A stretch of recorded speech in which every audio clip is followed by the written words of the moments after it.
예, 이준석 후보가 지금 이 배경에 대해서 해명을 했고요. 그 과정에서 이재명 후보의 아들이 지난해에 정보통신망법 위반으로 벌금형을 선고받은 점을 언급했는데 오늘 회견의 취지는 뭐였다고 보십니까, 의원님? 말씀을 잘못했죠. 잘못을 했으니까 사과를 하는 게 맞고 이 대선 전국에서 이제 막판이라서 사과를 하는 게 본인의 어떤 득표라든지 이런 게 도움이 될 거라고 생각을 해서 사과를 했을 거고요. 네. 그리고 사실 대통령 선거 토론이라는 공식적인 자리에서 좀 아무래도 그 시청자들이 듣기에 부적절한 발언을 했다고 생각합니다. 이 정치라는 게 본인이 하고 싶은 말이 있습니다. 그렇지만 듣는 사람의 이 성정이나 그런 눈높이에 맞춰서 해야 되는 게 정치의 기본이라고 생각하는데 그 부분을 지키지 못한 점에 대해서 유감스럽게 생각을 하고 있고요. 네. 근데 그거와는 별개로 좀 전에 이준석 후보가 얘기했듯이 그렇다고 해서 그 손가락으로 그걸 가르쳤는데 그 손가락이 잘못됐다고 그래서 그 잘못이 없어지는 건 아니거든요. 그래서 이재명 후보의 자제분이 여러 가지 좀 문제가 있었던 것 같은데 그 부분에 있어서는 공인의 가족도 검증을 받을 필요가 있다는 게 여태까지 민주당의 일관된 입장이었기 때문에 네. 그 부분에 있어서도 민주당에서는 좀 정정당당하게 이러이러한 거니까 좀 사죄한다, 용서를 구한다, 재발 방지하겠다 이런 거를 좀 명확하게 하는 게 서로 좀 그 페어한 거 아닌가 이렇게 네. 생각을 합니다. 이재명 후보도 입장을 냈습니다. 이 입장 듣고 이현주 의원님 입장 들어보겠습니다. 개혁신당 이준석 후보가 TV 토론에 이어서 오늘도 그 후보의 아들 발언 관련해서 계속 소환을 하고 있는데 이에 대한 입장을 혹시 어떻게 되실 것 같아요? 이 엄중한 시기에 내란 극복, 민생 회복에 대해서 또 국가의 운명에 대해서 좀 더 진지하게 고민하는 그런 선거가 되길 바랍니다. 지난 2022년 대통령 선거에서 불거진 일로 당시 이재명 후보는 대통령 후보로서 자식을 둔 아버지로서 국민들 앞에 사과했습니다. 당사자는 혹독한 수사와 재판을 거쳐 벌금 500만 원 형을 선고받았습니다. 대선을 5일 앞둔 시점에 과거 문제를 마치 새로운 일인 것처럼 선거에 이용해서는 안 됩니다. 더구나 상대방 후보의 낙선을 목적으로 허위 사실을 유포하는 행태는 용납할 수 없습니다. 네, 이 의원님. 고발 의지까지 나온 것 같은데 민주당의 정확한 입장 어떻게 되는지 들어보겠습니다. 그러니까 아까 다 말씀을 다 우리가 금방 들었죠. 그래서 지난 대선에서 이미 이제 사과를 했던 사안이고요. 그래서 이제 그 수사받고 벌금 500만 원 이렇게 선고받았던 사안이에요. 그래서 네. 새롭게 나온 얘기는 아니고요.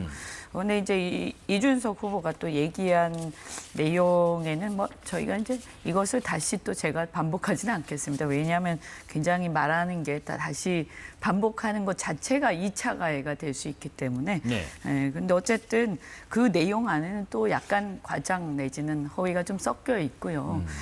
그래서 그냥 부적절하다고 생각합니다. 그래서 이걸 잘했다는 건 아니지만 이미 이제 지나간 걸 이런 또 그 대선 토론에서 다시 또 꺼내가지고 약간 과장하고 허위를 섞어가지고 이렇게 얘기하고 또 그것을 그것을 또 본인의 입으로 다시 표현을 해서 2차 가해 같은 상황을 만들어내고 저는 이 리더 정치인으로서 성인지 감수성에 좀 문제가 있지 않은가 이런 생각도 들고 네. 그리고 이번 그 당시 토론이 사실은 잘 아시겠습니다만 정치 외교와 관련된 토론이었어요. 그래서 저는 사실은 우리 사회 이제 정치, 국민 통합 이런 것들을 어떻게 해나갈 것인가 이런 것들에 대한 굉장히 생산적인 토론 이런 게 되기를 바라고 거기에 대해서 또 이재명 후보한테도 조언도 좀 해드리고 했었는데 그 얘기는 그냥 온데간데 없고 거의 이런 식의 정말 낯뜨거운 그런 얘기들과 거친 비방으로 가득 차 있어서 굉장히 유감스럽다 이런 말씀드리고 네. 또 사실은요 우리가 지금 이번 대선 대선에서 가장 국민들의 관심사 중에 하나가 외교 안보입니다. 관세 문제도 있고요. 사실 이 최근에 트럼프 정부가 이제 주한미군 뭐 철수 얘기도 이제 언급을 하고 이렇게 하면서 일부지만 네네. 그죠? 다른 데로 배치하겠다 이런 이동 비슷한 내지는, 네. 예, 그런 보도도 나왔잖아요. 이거 뭐 확인이 정확하게 어떻게 된 건지 모르겠습니다만 그래서 이런 것들 국민들 굉장히 걱정하고 계세요. 그래서 적어도 대통령 선거의 TV 토론이었으면 이 점에 대해서 후보들의 입장을 얘기할 수 있는 장이 되었어야 하고 여기에 대해서 토론이 이루어졌었어야 된다고 저는 생각합니다. 국민들이 굉장히 기다리고 있었을 텐데 우리 국민들의 알 권리를 상당히 그런 저는 정말 좀 가치가 낮은 그런 비방성의 어떤 토론을 통해서 그 시간을 뺏어갔다는 거에 대해서 저는 사실 국민의 한 사람으로서 굉장히 그날 분노를 했었거든요. 그래서 정말 유감스럽다라고 예. 생각합니다. TV 토론에서 이런 발언을 한 것이 이제 뭐 팩트는 팩트대로 있지만은 그래도 그것을 그렇게 지상파에서 또 TV 토론이 가족들이 다 같이 보는 경우도 있기 때문에 적절했느냐 하는 얘기가 나와요. 네. 그래서 이준석 후보의 발언은 부적절했다라고 제가 이미 말씀드린 네. 바 있고요. 조금 전에 그 TV에 나온 이재명 후보의 발언 해명 역시 부적절하고 실망스럽습니다. 지금 내란 극복이라는 게 이른바 민주당에서 프레임을 만들었는데 그게 정가의 보도가 아닙니다. 그리고 내란 극복을 갖고 1차 토론서부터 3차 토론까지 그 얘기만 할 수 있는 것은 아니고요. 그리고 민주당에서 우리 정부의 문제를 제기하는 것 중에 배우자 문제가 있었습니다.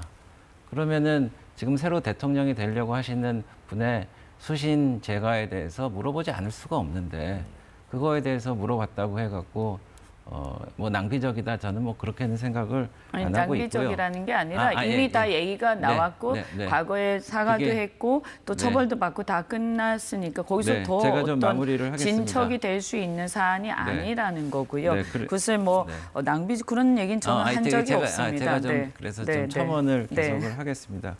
그리고 이미 벌금을 받고 다 끝난 문제라고 했는데 그렇게 따지면은 우리 대통령 후보나 국회의원 후보자 선거 공보에 전과 사실을 왜 넣습니까? 안 넣는 게 맞죠. 아니 그게 그리고- 아니라 아니, 잠깐만 끊지 의원님, 마세요. 네네네. 그리고 외교 안보나 이런 거에 대해서 쭉 듣고 한번 들어보시죠. 네. 외교 안보 관련해서도 이제 미국의 통상 문제도 있고 제가 지난번에 국회 특사단으로 미국의 상하원이나 국무부나 여러 상공회의소나 만나보니까 정말 위기 상황입니다. 그래서 그런 얘기가 좀 나왔으면 좋았을 텐데 사실 그 검증에 관련해서 좀 얘기를 해야 되는데 이재명 대표가 주한미군 철수에 대해서 정말 걱정을 한다고 그러면은 미군이 점령군이라고 표현을 하셨던데 그 부분에 있어서 이런 얘기를 하다가 적극적으로 말씀하실 기회를 놓친 것 같아요. 그래서 지금이라도 뭐 성명을 내시든지 따로 발표를 하셔서 그런 외교안보 문제에 대해서도 좀 브로드하게 좀 나눴으면 좋겠다. 그래서 저는 예. 이번에 TV 토론을 하면 할수록 지지율이 약간 좀 변동이 있었습니다. 근데 이 여론조사를 통해서는 지지자를 바꾸지 않았다고 하지만은 제가 볼 때는 좀 움직였거든요. 그래서 예. 방송사에서 앞으로 TV 토론을 한 3차례뿐만 아니라 5차례 해갖고 충분히 검증하는 게 좀 필요하지 않나 이런 생각을 네. 합니다. 그리고 한 가지는 네. 마지막으로 이 자제분에 관련해서 제가 자꾸 말씀드려 죄송한데 이거는 저희가 궁금합니다. 왜냐면은 21대 대선 공고물에 이재명 후보의 장남이 재산 신고가 393만 원을 했거든요. 그런데 불법 도박 사이트에 707회에 걸쳐서 2억 3,200만 원을 집어넣었어요. 그래서 이게 셈이 안 됩니다. 그리고 재산이 이거밖에 없다 그러는데 벌금을 500만 원 내셨다는데 그거는 어떻게 냈는지. 그래서 이런 게 뭐 소모적이라고 하면 소모적이라고 할 수 있겠지만은 지금 문제가 된 게 예를 들어서 김혜경 여사의 법화 문제라든지 이런 거에 있어서 이제는 과거에 배우자 문제, 가족 문제 뭐 이런 게 있었으니까 이제는 좀 털고 가야 되겠다. 예. 이런 차원에서 민주당에서도 좀 적극적으로 해명하고 사과할 건 좀 사과하고 좀 이랬으면 좋겠다는 게 국민들의 생각이 아닐까 좀 생각을 하거든요.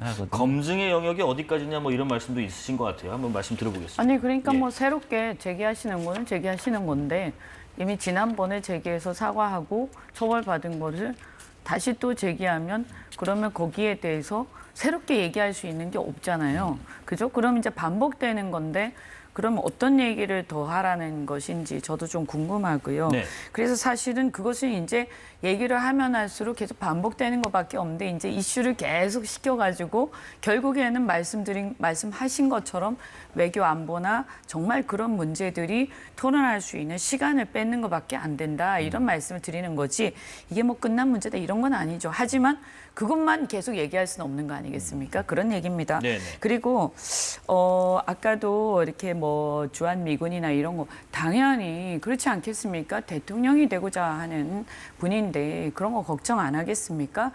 그리고 이미 여러 번 외교와 관세 그리고 외교 안보에 대해서 여러 번 입장도 말씀하셨고 예. 물론 그렇지만 그것을 토론을 통해서 얘기하는 건 또 다릅니다. 그죠? 그래서 사실은 토론을 통해서 아마 국민의힘에서야말로 그것을 가지고 공방도 하고 싶었을 것이고 그랬을 텐데 우리도 또 어떤 혹시 국민들이 걱정하는 게 있으면 그것을 안심시켜 드리고도 싶고 예. 또 더 나아가서 우리가 생각하는 어떤 입장을 더 제대로 후보의 입으로 얘기하고 싶기도 하고 네. 이런 것인데 그 시간에 결국에는 부적절한 얘기를 계속하고 그다음에 그런 비방성 얘기를 계속하면서 아무런 소득 없이 끝났다. 그래서 들은 특히 여성들 같은 경우에는 굉장히 사실은 이제 불쾌한 걸로 그냥 끝나버렸죠. 그래서 이제 결국 이준석 후보는 사과하는 상황까지 왔습니다만 네.